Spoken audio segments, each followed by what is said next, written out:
मन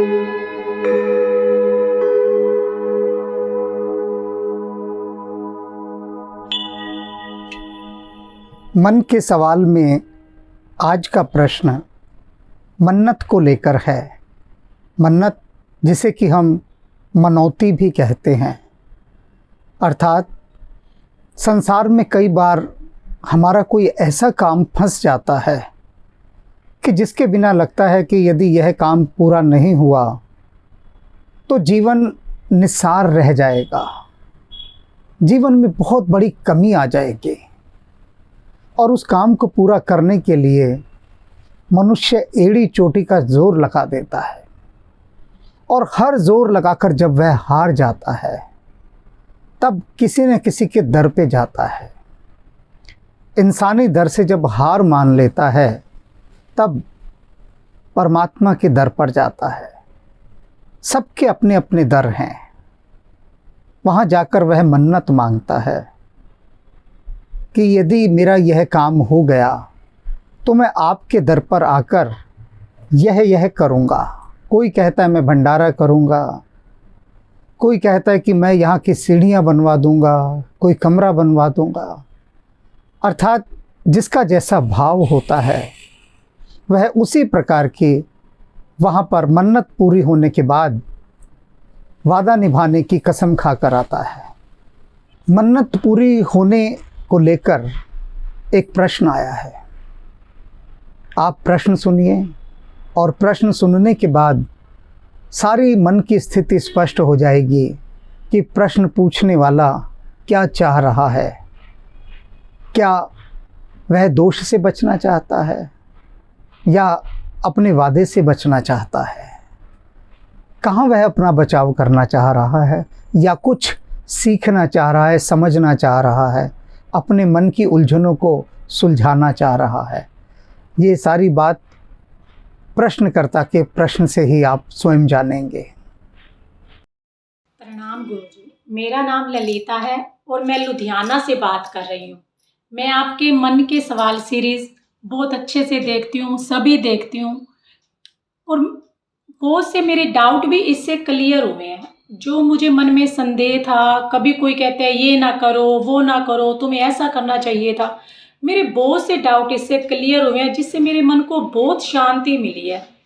इस टाइम मेरे मन का सवाल ये है कि जब भी कोई मन्नत लेते हैं उसे पूरा करना होता है, बट जब हम इस मन्नत को भूल जाते हैं या किसी कारणवश हम पूरा नहीं कर पाते, क्या हमें दोष लगता है? क्या भगवान जी हमें कष्ट देते हैं, दुख देते हैं? प्लीज़ गुरुजी इस सवाल का मेरा निवारण कीजिए, प्लीज़ प्लीज़। क्योंकि परिवार वाले भी कभी कभी कह देते हैं कि तुमने कोई मन्नत ली होगी, तुमने पूरी नहीं की होगी, इसलिए तुम परेशान हो।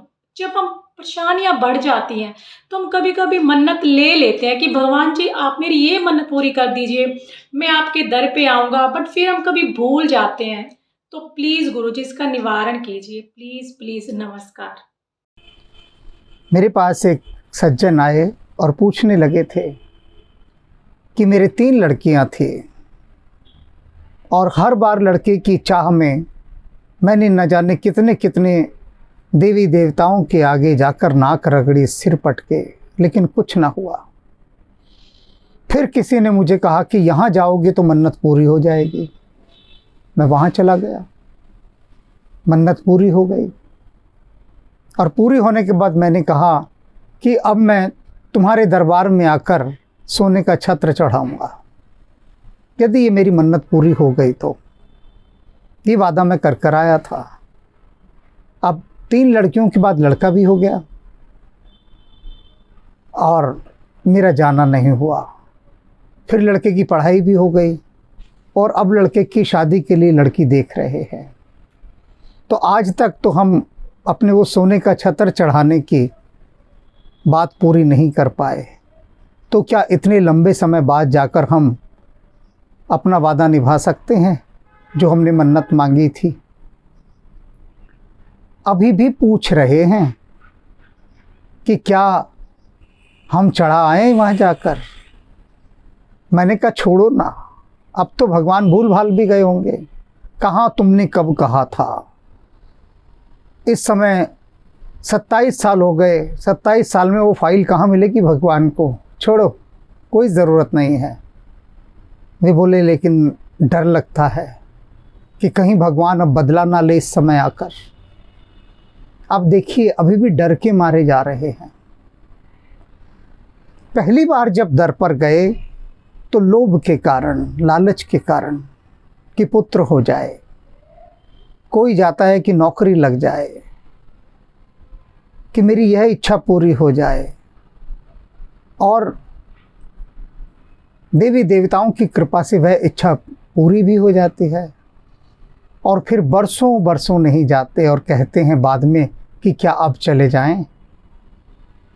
इसका मतलब क्या है ये समझिए। इसका मतलब यह है कि आम जिंदगी में भी आप देखते हैं कि इंसान कितनी झूठ बोलता है, झूठे वादे करता है, और इंसान इंसान से ही नहीं भगवान से भी झूठे वादे कराता है। बात ये नहीं कि भगवान को कुछ चाहिए या नहीं चाहिए, उसे तो कुछ चाहिए ही नहीं। चाहिए क्या होगा, सब कुछ तो उसी का दिया है। सवाल यह है कि आपके वादे का, वचनबद्धता का, आपने एक कमिटमेंट की कि मेरा ये काम हो जाएगा तो मैं आपके दर पर आकर जो मैंने मांगा है उसके अनुसार और जो मैंने वादा किया है वो सब करूँगा। अपनी मन्नत जो मांगी है उसके एवज में जो भी कुछ मैंने कमिटमेंट की है, वादा किया है, वो पूरा करूँगा आकर। देवी देवता आपकी इच्छा पूरी कर देते हैं। फिर आप नहीं जाते, तो जब नहीं जाते तो इसका क्या मतलब हुआ कि दोष तो लगेगा ही। मैं पाप की बात नहीं कर रहा कि पाप लगेगा या नहीं, पाप तो बहुत अलग चीज़ है। दोष लेकिन यहाँ लगेगा, दोष उत्पन्न हो गया, और ये धीरे धीरे दोष जुड़ जुड़ कहीं ना कहीं तो दोष फिर फूटते हैं ना, क्योंकि आपने अपनी वाणी से एक वचन दिया, चाहे लोभ के वशीभूत दिया, भय के वशीभूत दिया, पर वचन दिया, अपनी इच्छा से दिया। और भगवान के यहाँ वचन दिया जहाँ से कि कोई भी आपकी फाइल मिस नहीं होगी, पूरा रिकॉर्ड रखा जाता है। इस इंसानी दुनिया में इंसान को वादे देते हैं, भूल जाते हैं, जानबूझकर नहीं निभाते, ये आम बात है। इसी संबंध में मुझे एक छोटी सी कहानी भी याद आती है जो अक्सर ओशो सुनाया करते थे कि एक व्यक्ति नारियल के लोभ में नारियल के पेड़ पर चढ़ गया। चढ़ तो गया वो ऊपर, चढ़ता गया, ऊपर पहुंच गया, कुछ नारियल तोड़ के नीचे गिरा दिए, और जब नीचे देखा तो वह कांप उठा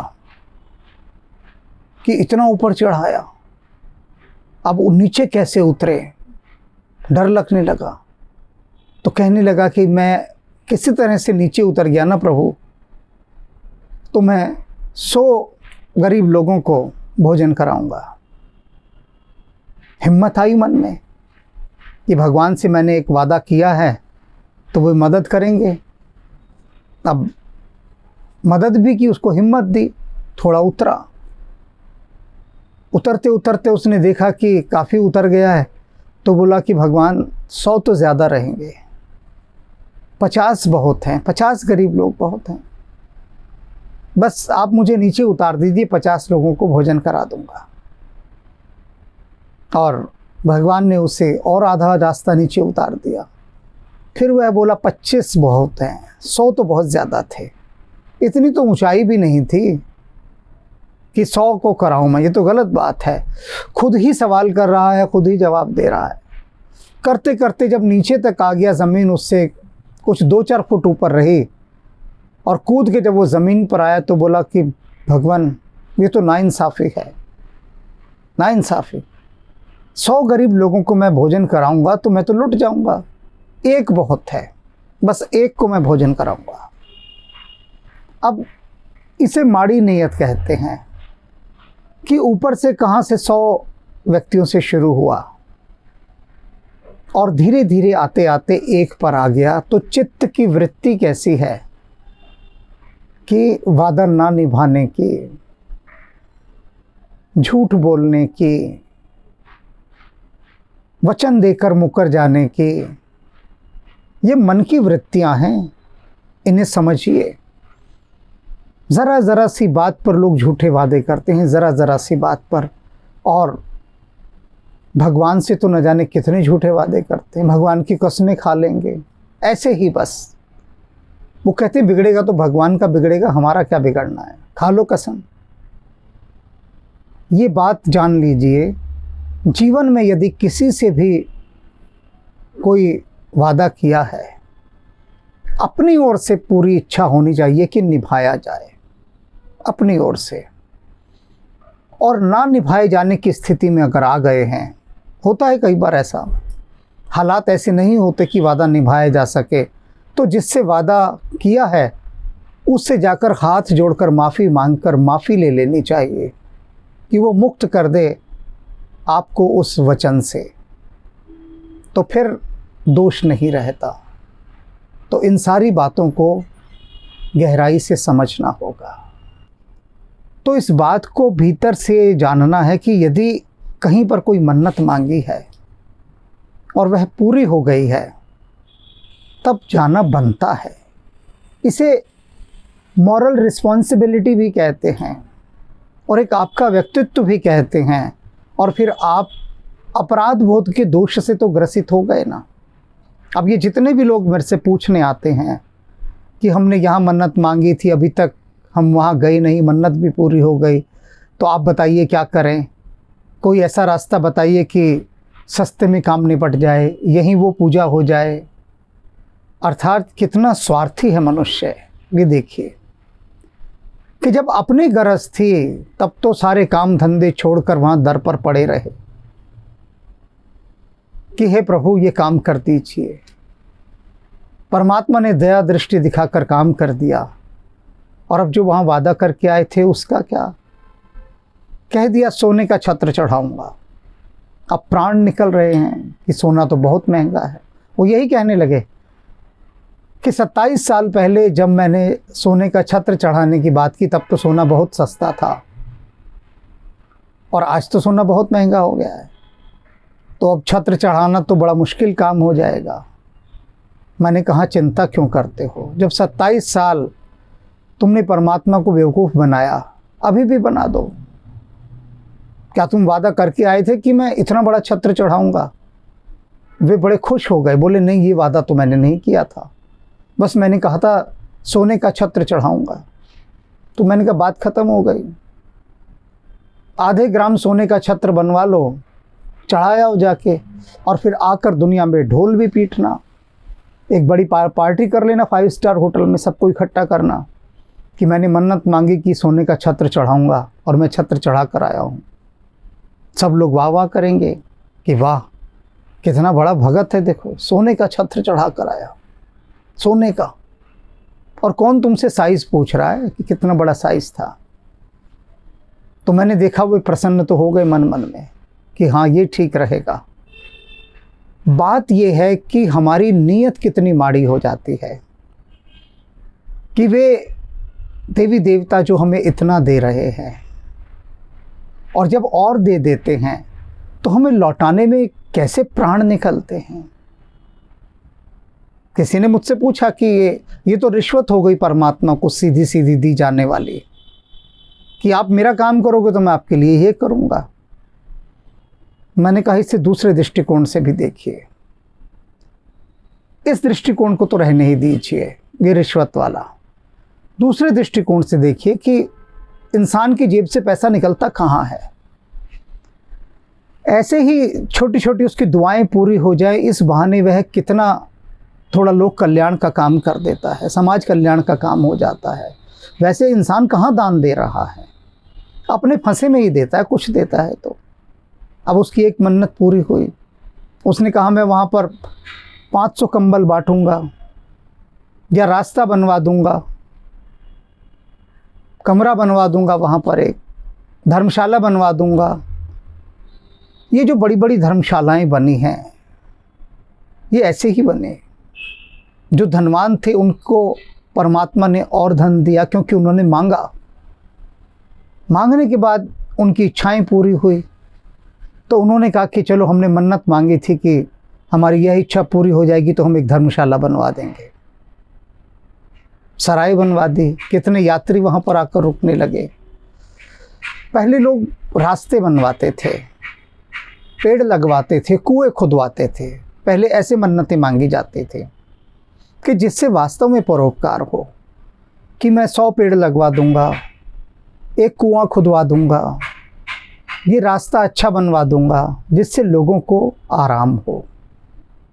अब थोड़ा कॉन्सेप्ट बदल गया है। अब लोग कहते मैं चांदी का छत्र चढ़ा दूंगा, सोने का छत्र चढ़ा दूंगा, देवी देवताओं की पोशाक बनवा दूंगा। उन सब से क्या हुआ? उन सब से किसी जनमानस का तो कोई कल्याण नहीं हुआ, कोई कल्याण। वो इतनी पोशाकें देवी देवताओं की हर आदमी बनवा रहा है, हर आदमी कहाँ जा रही हैं कुछ पता नहीं उनका। क्या होगा पोशाकों से? इससे तो अच्छा यह हो कि विद्यालयों में जो निर्धन बच्चे हैं, जो पढ़ नहीं पाते, जिनके पास वस्त्र नहीं है या जिनके पास फीस देने के पैसे नहीं, उनको मदद दी जाए। कहीं ना कहीं किसी ज़रूरतमंद की मदद की जाए। वह सबसे अच्छी मन्नत पूरी होने के बाद वादा निभाने की रस्म है। यदि आप कोई और भी वादा करके आए हैं तो वहाँ जाकर कह सकते हैं कि वादा तो मैंने किया था सोने का छत्र चढ़ाने का, लेकिन मैं अब यहाँ पर इतने पेड़ लगवा रहा हूँ उतने पैसों में। तो वास्तव में ये पुण्य का कार्य होगा, और दोष से तो मुक्त हो ही जाएंगे, पुण्य भी कमाएंगे। आपने अगर कहीं भी कोई इस तरह की मन्नत मांगने के बाद वादा निभाने की बात की है तो निभा आइए। सिर्फ इसलिए निभा आइए क्योंकि वादा किया है, वादा निभाने के लिए वादा निभा आइए। तो मैं उम्मीद करता हूं कि इस विषय पर गंभीरता से विचार करेंगे और इस दोष से बचेंगे। ये जानने का दुख है, कहते हैं ना, जाने अनजाने कोई दुख हुआ हो, ये अनजाने का दुख नहीं है, ये जानने का, यानी जानबूझकर किया गया दोष। ये वह दोष है जो जानबूझकर हो रहा है, तो जानबूझकर तो कम से कम गलती ना की जाए। राम राम।